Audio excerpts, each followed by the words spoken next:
Create the highest, grandest vision possible for your life, because you become what you believe.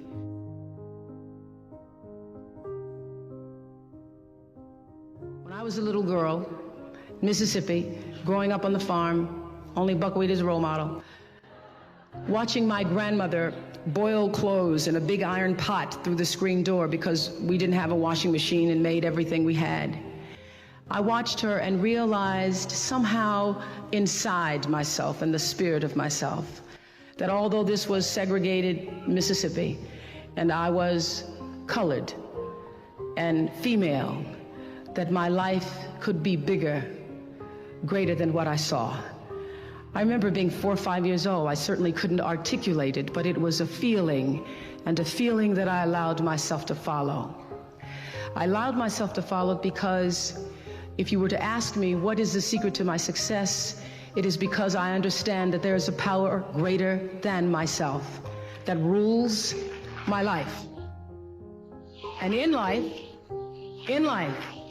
if you can be still long enough in all of your endeavors, the good times, the hard times, to connect yourself to the source. I call it God. You can call it whatever you want, to the force, nature, Allah, the power. If you can connect yourself to the source and allow the energy that it is your personality, your life force, to be connected to the greater force, anything is possible for you. I am proof of that. I think that my life, the fact that I was born where I was born and the time that I was and have been able to do what I've done, speaks to the possibility, not that I am special, but that it could be done. I have paid attention to my life because I understand that my life, just like your life, is always speaking to you, where you are, in the language, with the people, with the circumstances and experiences that you can understand and interpret if you are willing to see that always life, God, is speaking to you. Now, it took me a while to actually really get this and to understand it, but once I did, I started paying attention to everything. And one of the reasons why I can now accept the fact that I can offer my gatherings of information and wisdom and call myself a spiritual teacher is that every single person who ever came on my show, and I hear there's like 37,000 guests I've talked to, a lot of them came from dysfunction and a lot of them wouldn't appear to be teachers, but every one of them had something to say that was meaningful and valuable and that I could use to grow myself into the best of myself, which is what all of our jobs are. Your number one job is to become more of yourself and to grow yourself into the best of yourself. I remember when I started the school and I said to my beloved friend, Maya Angelou, I said, Maya, I'm just so proud that I was able to create the school. And I said, this is going to be my greatest legacy. And Maya said to me, you have no idea, because your legacy is every life you've touched. And that shifted the way I saw legacy or what you leave behind or what you do. Because Maya was explaining to me that, you know, over all the years of watching your show, everybody who decided that they were going to go back to school or lose weight or no longer hit their children or get out of a bad marriage, all of those people who have seen and experienced your voice. And the same thing with everybody here.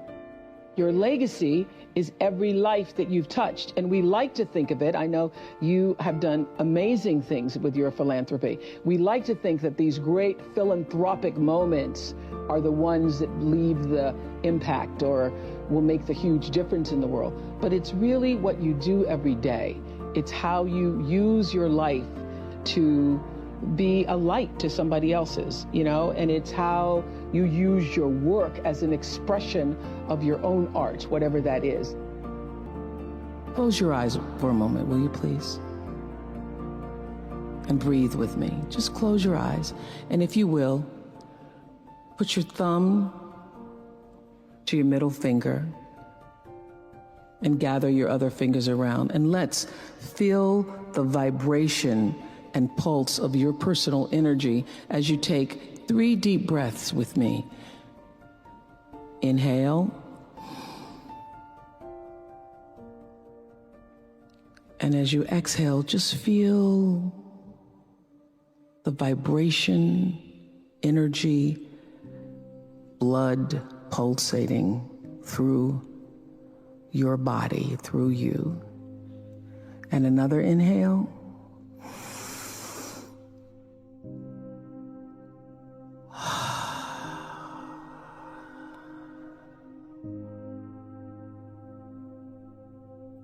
And another inhale.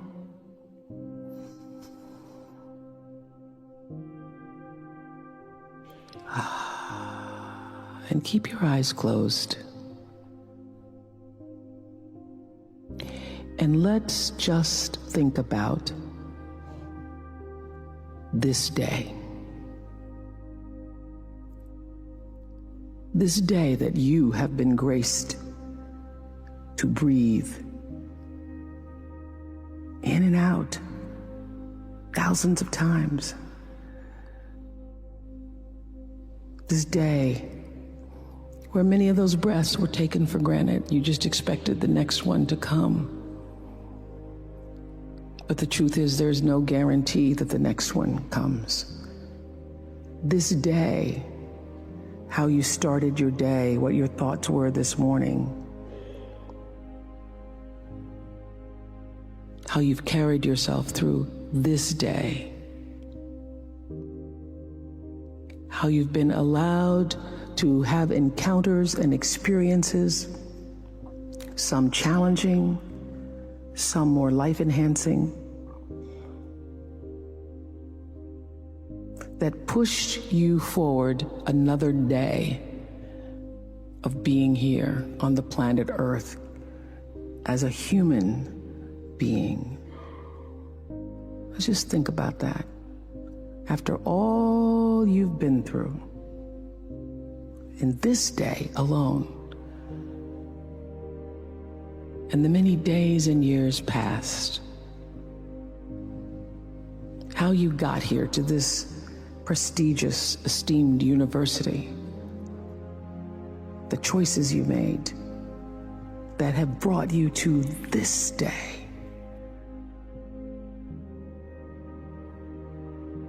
Open your heart and quietly to yourself say the only prayer that's ever needed. Thank you. Thank you. Thank you. You're still here. And you get another chance this day to do better and be better.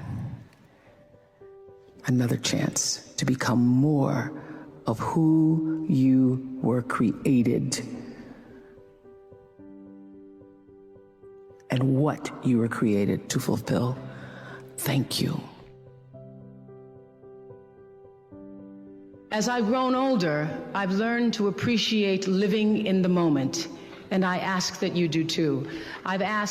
I'm asking this graduating class, those of you here, I've asked all of my viewers in America and across the world to do this one thing. Keep a grateful journal.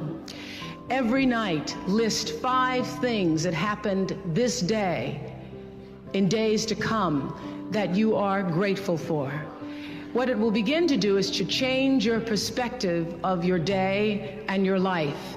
I believe that if you can learn to focus on what you have, you will always see that the universe is abundant and you will have more. If you concentrate and focus in your life on what you don't have, you will never have enough. Be grateful. Keep a journal.